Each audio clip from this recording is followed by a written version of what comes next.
السلام عليكم، مساكم بالخير. هذه بنت اسمها مدقة. مدقة هذه زوجوها أهلها حق قبيلة غير قبيلتها.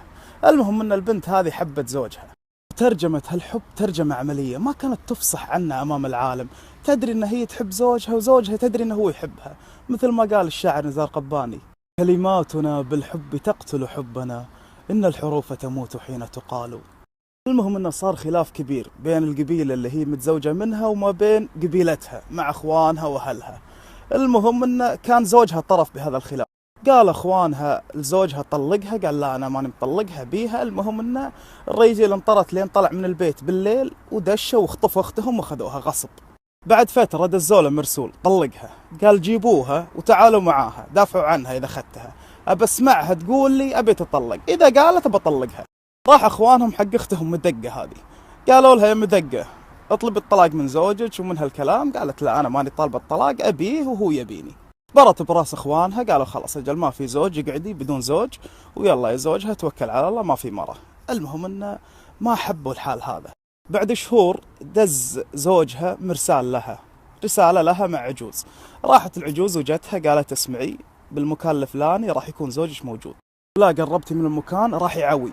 العوي عند البدو قبل نفس لما دز لك لوكيشن، شلون لما تجيني على اللوكيشن هذا العوي عندهم قبل. راح يعوي روحي مكان الصوت.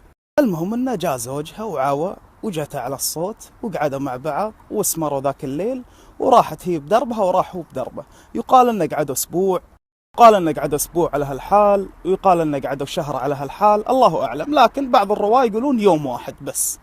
المهم مع مرور الوقت كبر بطن مدقة وبين لاخوانها انها حامل، امسكوها ودقوها دق بقسات ذاك اليوم. المهم انها زبنت على اخوها الكبير، قالت له والله العظيم اني حامل من زوجي. قال اعطيني دليل. قالت له اسمع، يوم غاب القمر وبان الثريا اجتمعت معاه بالمكان الفلاني وانا حامل منه. قال اخوها وهو عليه مصيبة على راسه، قال اسمعوا ربطوها وخلوها، انا بروح لزوجها بليل عشان لا يدرون منو انا، لان بينهم خلاف، وقال بشوف. المهم انه راح اخوها بليل ودخل عليهم وما بين وجهه، ومسك الربابة وقعد يلعب عليها. الربابة هي آلة موسيقية تكون من خيط واحد بس. قال يا ذيب يلي تالي الليل عويت، 3 عويات على ساق وصلاب، سايلك بالله حقبها ويش سويت، يوم الثريا راوست والقمر غاب. فهم زوجها ان امرته حامل واستانس، وقام اخذ الربابة برد على اخوها وقال انا اشهد اني عقب جوعي تعشيت واخذت شاه الذيب من بين الاطناب، على النقا ولا الردى ما تهقويت، ردوا حلالي يا عريبنا الانساب.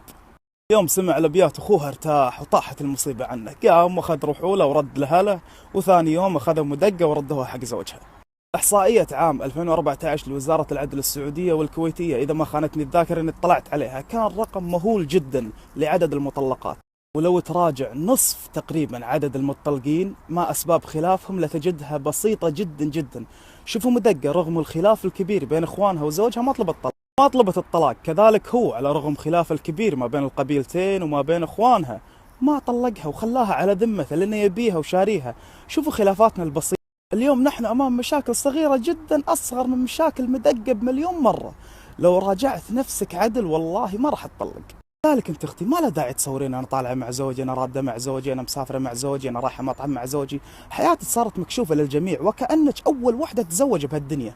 لا تكشفين حياتك تبينين انت مستمتعه فيها. كم من واحده لحين ما جاها نصيب، كم من ارمله تتذكر زوجها ممكن تتعلق نفوسهم فيك. اسمحوا لي على الاطاله.